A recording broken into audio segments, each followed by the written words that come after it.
Hello student, आज का topic जो रहने वाला है वो है एप्सिलॉन नॉट और म्यू नॉट में संबंध। मतलब जो चुंबकशीलता होती है और जो वैद्युतशीलता होती है उसमें क्या संबंध होता है, इसी के बारे में आज पढ़ने वाले हैं। जैसे जो विद्युतशीलता होती है लोग विद्युत क्षेत्र में पढ़ते हैं, जो चुंबकशीलता होती है उसको चुंबकीय क्षेत्र में पढ़ते हैं। आप इन दोनों के बारे में अच्छे से पढ़ चुके हैं।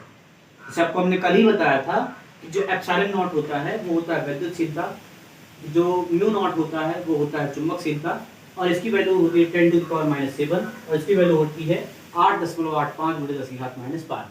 अगर हम इन दोनों को संबंध निकालना है तो सबसे पहले दो चीजें समझेंगे। एक तो ये समझना होगा कि जो म्यू नॉट होता है या म्यू नॉट की वैल्यू या म्यू नॉट अपॉन 4 पाई जो होता है इसकी वैल्यू होती है 10⁻⁻6। आपको ये पता होगा, अभी कल ही बताया गया था, म्यू नॉट अपॉन 4 पाई की वैल्यू होती है 10⁻⁷। और जो आपका एप्सिलॉन नॉट है इसको निकालने के लिए आपको पता होगा 1/4 pi epsilon not. 1/4 pi epsilon not इसकी वैल्यू होती है 9 × 10⁹। 9 × 10⁹ इसकी वैल्यू होती है और म्यू नॉट बटे 4 पाई की वैल्यू होती है 10⁻⁷। इसको हम मान लेते हैं समीकरण 1 और इसको मान लेते हैं आपका समीकरण नंबर 2। अब वो क्या करना है कि एप्सिलॉन नॉट और म्यू नॉट में जैसे रिलेशन निकालना होता है तो सबसे पहले आप क्या करोगे, इस 4 पाई को काटना। लेकिन दोनों ही आपको डिनोमिनेटर में दिख रहे हैं, इसको उलट दो। इसका मतलब कहने का हमारा कि 4 पाई एप्सिलॉन नॉट की वैल्यू हो जाएगी 1/9 × 10⁹। आप समझ पा रहे हो इस टॉपिक को कि 1/4 पाई एप्सिलॉन नॉट बराबर 9 × 10⁹ है। इसको जैसे पलटेंगे तो ये हो जाएगा 1/9 × 10⁹ और ये हो जाएगा 4 पाई एप्सिलॉन नॉट।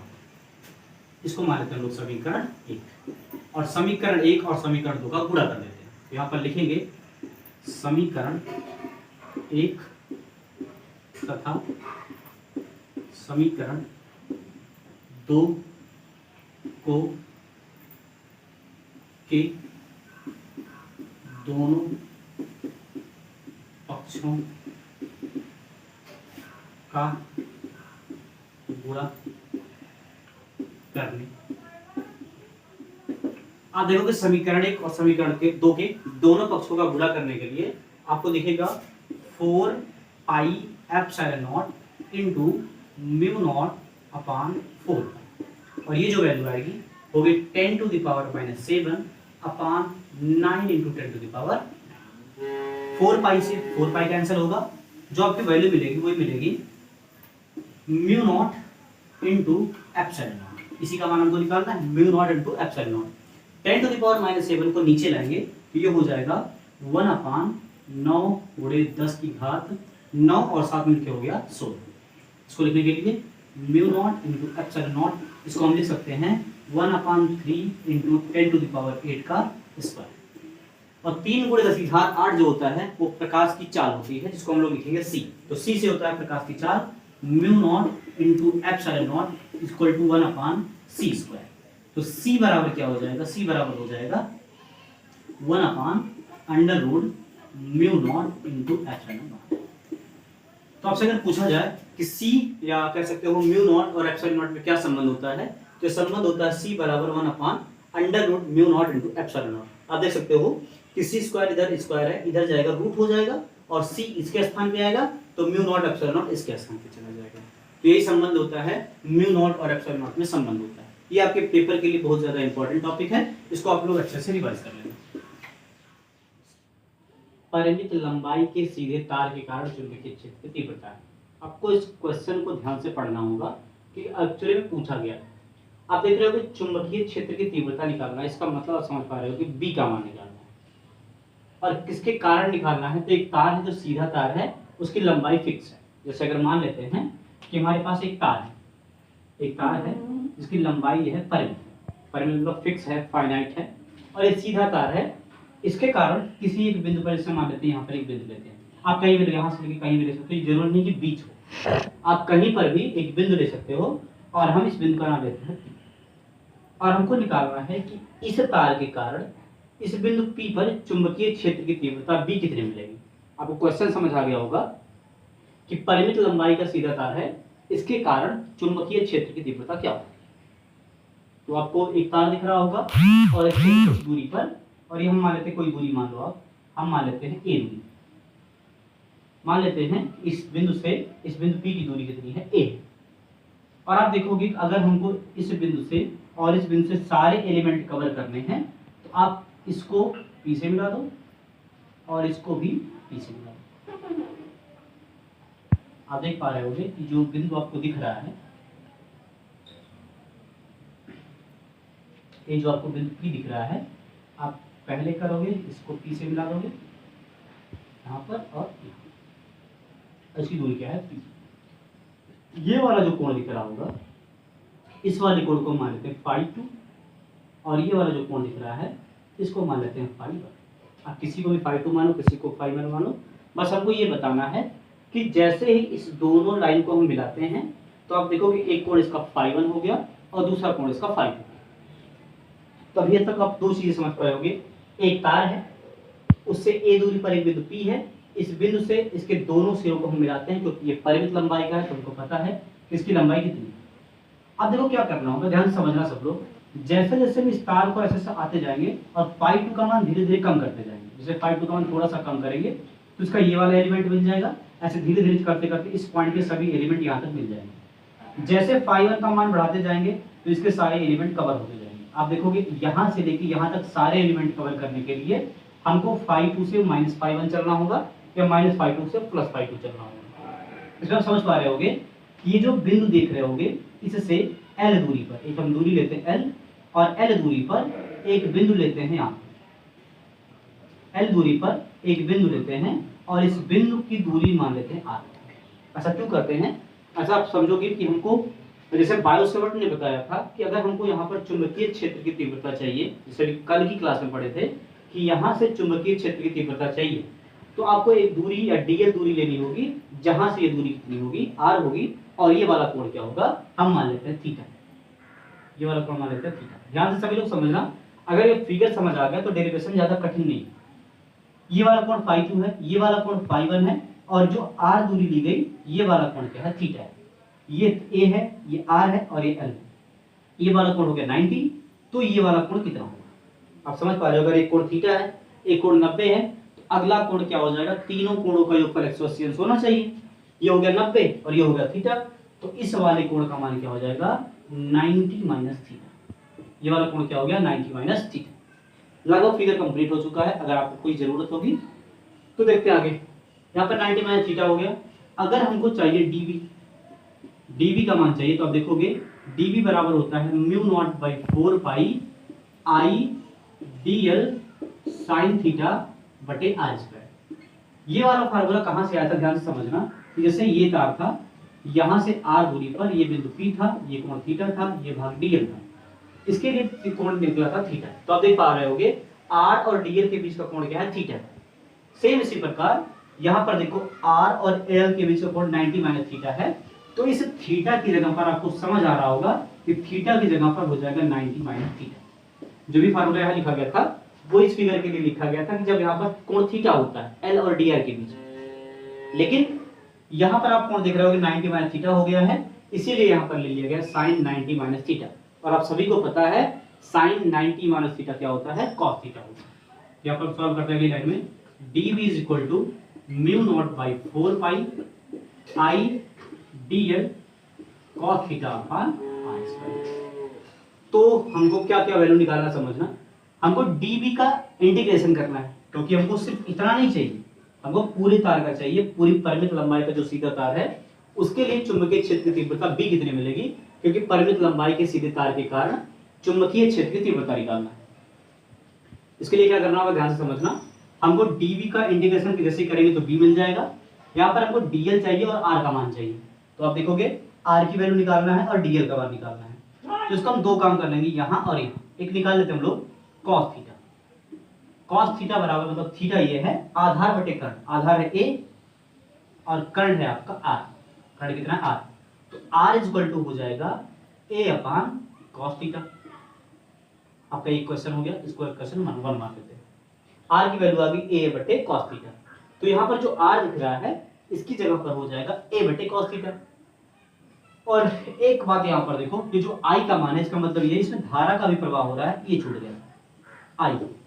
इस तार में आई धारा जो है नीचे से ऊपर की तरफ प्रवाहित हो रही है, तो इस तार का करंट का मान हो गया आई, डीएल का मान और निकालना cos थीटा यहाँ से मिल जाएगा। तो डीएल का मान निकालने के लिए क्या करना होगा, ऐसी कोई भी वैल्यू लेनी होगी जिसमें हमारे पास ए का मान आ जाए और एल का मान आ जाए, उसका हम लोग इंटीग्रेशन कर देंगे तो डीएल का मान आ जाएगा। तो क्या करते हैं देखो ध्यान से, हम लोग निकालते हैं tan थीटा।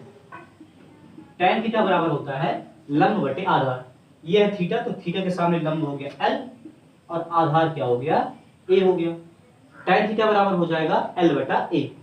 तो अब देखोगे l बराबर क्या हो जाएगा, तो l बराबर हो जाएगा a tan थीटा। l बराबर क्या हो जाएगा a tan थीटा। l का मान क्या हो जाएगा dl, इसका इंटीग्रेशन कैसे करेंगे dl बटे d थीटा, या dl बराबर हो जाएगा a tan थीटा का अवकलन समाकलन होता है sec square theta. tan theta का अवकलन होता है sec स्क्वायर थीटा। l का हो जाएगा अवकलन dl बटे d थीटा, और a tan थीटा का हो जाएगा a कांस्टेंट हो जाएगा sec square theta into d theta. ये आपका हो गया क्वेश्चन आपका सेकंड। हमारा कहने का मतलब ये है, आपके पास दो वैल्यू आई, एक इक्वेशन फर्स्ट और एक इक्वेशन सेकंड, इसमें r का मान आया है और इसमें dl का मान आया है, तो हम dl की जगह पर और r की जगह पर ये सारी वैल्यू रखते हैं। बस यही करने वाले हम लोग, और ध्यान से इस टॉपिक को समझो। क्या करना देखो, हमारे पास इसके बाद ये देखना सभी लोग, dv इक्वल टू हो जाएगा mu not by 4 I, dl का मान क्या रखा गया, dl का मान लिखा गया a sec square theta d theta, हो गया a sec square theta d theta, ये हो गया किसका मान dl का मान। साथ में क्या है cos थीटा है, यहाँ पर हो गया cos थीटा, डिवाइड में क्या है r स्क्वायर, r का मान आप देखोगे a बटा cos स्क्वायर थीटा है, ये हो जाएगा a square sec square theta, क्योंकि आप जानते हो 1 cos थीटा होता है sec थीटा, स्क्वायर लगेगा हो जाएगा sec स्क्वायर थीटा। इसके एक ए से एक ही कट गया, sec स्क्वायर थीटा से sec स्क्वायर थीटा कैंसिल हो गया। अब हमारे पास क्या बचा, dv is equal to mu not by 4 pi I cos theta और साथ में इसके d थीटा, और इसके बटे में क्या है a बचा है। अब इस इक्वेशन का हम लोगों को इंटीग्रेशन करना है, मतलब dv का इंटीग्रेशन करना है और इस cos थीटा का भी इंटीग्रेशन करना है। आप देख पा रहे होगे जो dv है इसकी वैल्यू क्या हो जाएगी, या जो थीटा है वो कहां से कहां तक जा रहा है, तो आप देखोगे थीटा का मान जो बढ़ रहा है एक बार माइनस की तरफ बढ़ रहा है और एक बार प्लस की तरफ बढ़ रहा है। तो जब नीचे आएंगे तो इसको हम लिख देते हैं -φ1, और जब ऊपर जाएंगे तो लिख देते हैं φ2। जैसे इस थीटा से जैसे इससे नीचे आएंगे तो हम लिखेंगे -φ1, और जब इसको ऊपर जाएंगे तो लिखेंगे φ2। तो जो मैक्सिमम वैल्यू मिलेगी वो φ2, जो मिनिमम वैल्यू मिलेगी हो जाएगा -φ1। dv का इंटीग्रेशन हमको मिल जाएगा b, ये हो गया b is equal to mu not by 4 pi, आगे देखते हैं आई अपान एक कांस्टेंट, cos थीटा का समाकलन क्या होता है, तो आप जानते हो cos थीटा का जो समाकलन होता है वो होता है sin थीटा। क्या होता है sin थीटा, और जो लिमिट रखनी है वो रखनी है -φ1 से φ2 तक। यहाँ तक समझ आ गया सबको? आप ध्यान से समझना, एक बार वीडियो को रिपीट करते रहना, थोड़ा सा इसमें टॉपिक है कि r का मान निकालना है और dl का मान निकालना है। यही मान इसमें रख देना है फार्मूले में। सबसे पहले sin 90 माइनस थीटा रखना है, फिर cos थीटा की जगह पर ये sin 90 minus theta cos theta हो जाएगा, फिर dl और r का मान निकालना है यहाँ से, और उसके बाद वैल्यू रखना और कुछ नहीं करना है। वीडियो के बाद रिपीट कर लेना बस।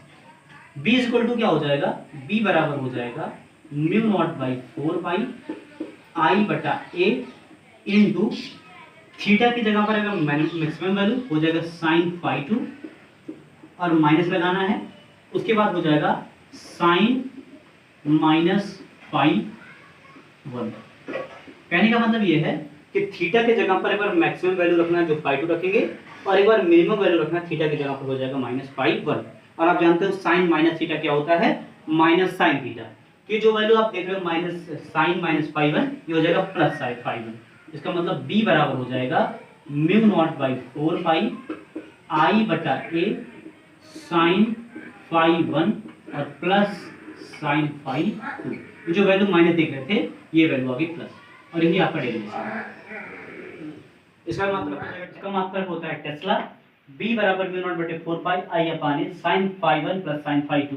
φ1 और φ2 क्या होता है, इसका पूरा कोण होता है, φ1 आधा होता है और φ2 पूरा होता है। ठीक है, अब ये जो फार्मूला निकला, ये फार्मूला निकला परिमित लंबाई के सीधे तार के कारण चुंबकीय क्षेत्र की तीव्रता। ये परिमित लंबाई में चुंबकीय क्षेत्र की तीव्रता क्या होती है, एक बार सभी लोग ध्यान से देखो। इसमें ये देखना है कि जो बायोसेवर्ट के नियम में फार्मूला आया था, यहाँ पर होता है साइन थीटा। हमने आपको बताया कि थीटा की जगह पर 90 माइनस थीटा रख देना होता है, तो यहाँ पर हो गया 90 माइनस थीटा, और जब आप जानते हो साइन 90 माइनस थीटा होता है कॉस थीटा। अब ये कॉस थीटा हो गया। अब हमने बताया था कि डीएल और आर का वैल्यू निकालना है, तो आर की वैल्यू निकालने के लिए हम लोग कॉस थीटा निकालेंगे, जो ए अपन आर हो जाएगा, तो आर बराबर हो जाएगा ए बटा कॉस थीटा, और tan थीटा बराबर हो जाएगा L बटा ए, और हमको L नहीं चाहिए, नहीं तो हम L बराबर tan थीटा मिल गया था, हमको DL चाहिए, क्योंकि हमको DL यहाँ पर चाहिए, इसलिए L का हमको या इस समीकरण का अवकलन करना होगा, या DL बटे डी थीटा करना होगा थीटा के रेस्पेक्ट में, तो DL बराबर हो जाएगा a sec square theta d theta. DL और R की वैल्यू रखना है, DL का मान रख दिया गया a sec square theta d theta, और R का मान लिख दिया गया a square sec square theta.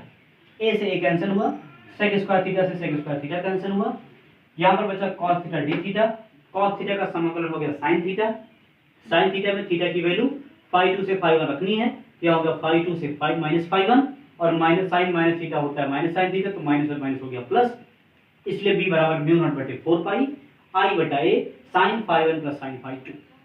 अब हमको ये समझना है कि मान लो यहाँ पर तो परिमित तार है, अगर ये तार अपरिमित हो जाए, जैसे इसका फिगर हम यहीं पर ड्रॉ कर दे रहे हैं इसी के अंदर, अगर हम कह दें कि जो तार है वो तार आपका अपरिमित लंबाई का हो जाए, ऐसे अपरिमित लंबाई का हो जाए, और उसके लिए हमको निकालना हो बिंदु P पर चुंबकीय क्षेत्र की तीव्रता, तो आप देखोगे ये वाला मान निकालना होगा और ये वाला मान निकालना होगा। अब दो समांतर रेखा जो चलती हैं आपको पता हो अनंत पे जाके मिलती हैं, तो यहाँ पर जो फाई 1 मिलेगा वो होगा 90 अंश, और जो फाई 2 मिलेगा वो भी होगा 90 अंश।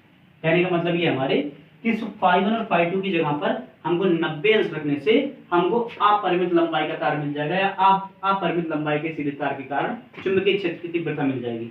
आप जानते हो साइन फाई 1 का मान होता है, या साइन 90 अंश का मान होता है 1, और साइन 90 अंश का मान होता है 1, 1 और 1 हो जाएगा 2, फार्मूला मिल जाएगा, वो मिलेगा फार्मूला आपको मिल जाएगा b is equal to mu not बटे 4 पाई इंटू 2i बटा a। ये होता है अपरिमित लंबाई के सीधे तार के कारण चुंबकीय क्षेत्र की तीव्रता। यहाँ पर सिर्फ इतना रखना है 90 अंश का मान 1 और 90 अंश का मान 1, साइन 90 अंश का मान 1, 1 और 1 हो जाएगा 2, मतलब फाई 1 और फाई 2 की जगह 90 और 90 अंश रखना है, इससे ही हो जाएगा जो परिमित लंबाई के लिए ये फार्मूला निकला था, अपरिमित लंबाई के लिए आपको फार्मूला ये मिल जाएगा। तो आप लोग इस फार्मूले को नोट कर लेना, ये है अपरिमित लंबाई के लिए, अपरिमित, इसको हम लोग इनफाइनाइट कहते हैं, ये अपरिमित लंबाई के लिए है, और ये वाला फार्मूला जो है वो है परिमित लंबाई के लिए, जो आप लोग टॉपिक में लिखे, ये फाइनाइट वायर और ये है नॉन फाइनाइट वायर, या कह सकते हैं इनफाइनाइट वायर। इसको कहते हैं हम लोग intensity of magnetic field due to finite length, या फाइनाइट वायर, या स्ट्रेट वायर। Thank you.